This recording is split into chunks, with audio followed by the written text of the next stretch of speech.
আসসালামু আলাইকুম ভাই বোনেরা, দেশ বিদেশে যেখান থেকে দেখতেছেন আমার ছোট্ট ছোট্ট সোনা মামুনিরা অবশ্যই আমার সালাম নেবে। আর অবশ্যই ভিডিও শুরুতে একটা লাইক দিয়ে অবশ্যই পুরো ভিডিও দেখে নেবে। বৃষ্টি দিয়ে আজকে দিনটা শুরু করলাম আপনাদের মাঝে। এই তো হঠাৎই বৃষ্টি, এত প্রচুর পরিমাণে বৃষ্টি হইতেছে গাইস। এই জন্য মনে করলাম আপনাদের সাথে একটু শেয়ার করি কোন কোন জেলায় বৃষ্টি হচ্ছে। আমাদের বগুড়া জেলা গাবতলী থানায় প্রচুর বৃষ্টি, হঠাৎ করে কয়েকদিন মেঘলা মেঘলা আকাশ ছিল, বৃষ্টি ছিল না। আজকে হঠাৎই বৃষ্টি বোধহয় হঠাৎই হয়ে যায়, এটাই মনে হয়। এই তো বৃষ্টিতে কিচ্ছু দেখা যাচ্ছে না, এত পরিমাণে বৃষ্টি হইতেছে। ওই পাশে রাস্তাও কিন্তু ছিল, রাস্তাতে গাড়ি ঘোড়াও চলাচল করতেছে না। আপনাদের হয়ে এখন পর্যন্ত আসতে পারিনি বগুড়া থেকে বৃষ্টির কারণে, বুঝতে পারতেছি না এত সময় কেন লাগতেছে। এত বৃষ্টি হইতেছে মনে করলাম সাথে একটু খিচুড়ি হলে আরও একটু ভালো হইতো, এটাই মনে করলাম। সাথে এই জন্য আপনার সাথে একটু শেয়ারও করলাম, বললাম যে দেখি আমার ভাই বোনের সাথে একটু শেয়ার করি। বৃষ্টি হইতেছে, এই ফাঁকে খিচুড়িও রান্না করব। এই তো আপনার সাথে কথা বলতে বলতে যে কথা সেই কাজ। খিচুড়ির জন্য এই তো বুটটা ভিজাই দিয়েছিলাম, এই তো বুটটা রেডি করে নিছি। এখানে চাল রেডি করে নিছি, চিকন চাল, কিন্তু ওগুলো আমার মা দিছিল আসার সময়, সেগুলো চাল ধুয়ে নিচ্ছি। তারপরে ফাঁকে যে আলু ভাজি করব, সেই জন্য আলুটাও কেটে ধুয়ে নিচ্ছি। আলু ভাজি কিন্তু আমার মেয়েরা খুব পছন্দ করে, মাশাল্লাহ।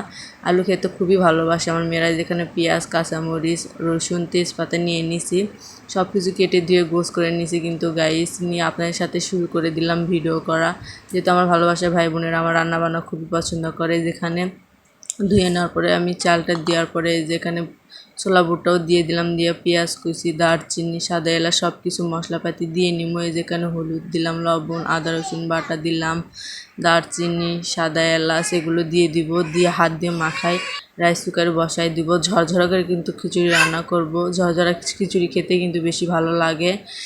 যেখানে পরিমাণ মতো তেলটাও দিছি, দিয়ে আমি ভালো করে হাত দিয়ে আলতো করে মাখিয়ে নিয়ে আমি রাইস কুকারে বসাই দিব।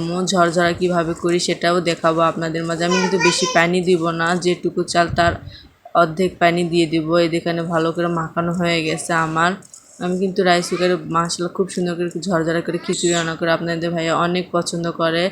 যেখানে রাইস কুকারে আমি বসাই দিব, পরিমাণ মতো পানিটা দিছি, দিয়ে যে রাইস কুকারে বসাই দিলাম। যেহেতু কারেন্ট থাকে না, এই জন্য বললাম তাড়াতাড়ি রাইস কুকারে বসাই দিয়ে, কারেন্ট গেলে আর রান্না করতে পারবো না রাইস কুকারে। যেখানে আমি আলু ভাজির জন্য লবণ, হলুদ আর মরিচ দিছি। আদা রসুন বাটা দিলে পুড়ে যাবে, লাল লাল করে ভাজতে পারবো না। যেখানে বলক চলে এসেছে, আমি একটু নাড়াচাড়া করে দিচ্ছি। অবশ্যই আদা রসুন বাটা দেওয়া যাবে না, তাহলে কিন্তু পুড়ে যাবে, লাল লাল করে ভাজা যাবে না। আমি কিন্তু ধনের গুঁড়ো দিছি। ফাঁকে দুইটা ডিম বের করে নিলাম, ডিমটাও ভেজে নিব, কারণ ডিম ভাজি না হলে আর চলবেই না খিচুড়ির সাথে। তো আমি ভালো করে লাল লাল করে আলুগুলো ভেজে নিচ্ছি, অল্প আছে আর কি, বেশি জোরে পাওয়ারও দেওয়া যাবে না। গ্যাসের চুলায় রান্না করতেছি। যেখানে খিচুড়িটা বসাই দিছি, নাড়াচাড়া করে দিচ্ছি, বলক চলে এসেছে। যেহেতু বাইরে বৃষ্টি হচ্ছে, এই জন্য বাইরে রান্না করতে পারিনি, ঘরের ভিতরে রান্না করে শুরু করে দিছি। তো নাড়াচাড়া করে ঢাকনা ঢেকে দিলাম। যেখানে আলু ভাজিটা হয়েও গেছে মাশাআল্লাহ, কিন্তু লাল লাল করে ভেজে নিয়েছি। খেতে কিন্তু অনেক মজা হয়। মেয়েরা আমার অলরেডি কিন্তু খাওয়া শুরু করে দিছে। আমার মেয়েরা মাশাআল্লাহ এত আলু পছন্দ করে। কোন বাবুরা আলু লাভার আছে অবশ্যই কমেন্টে বলে যায়। দেখো আলু ভাজিটা হয়ে গেছে, কিন্তু মাশাআল্লাহ খুব সুন্দর হয়েছে।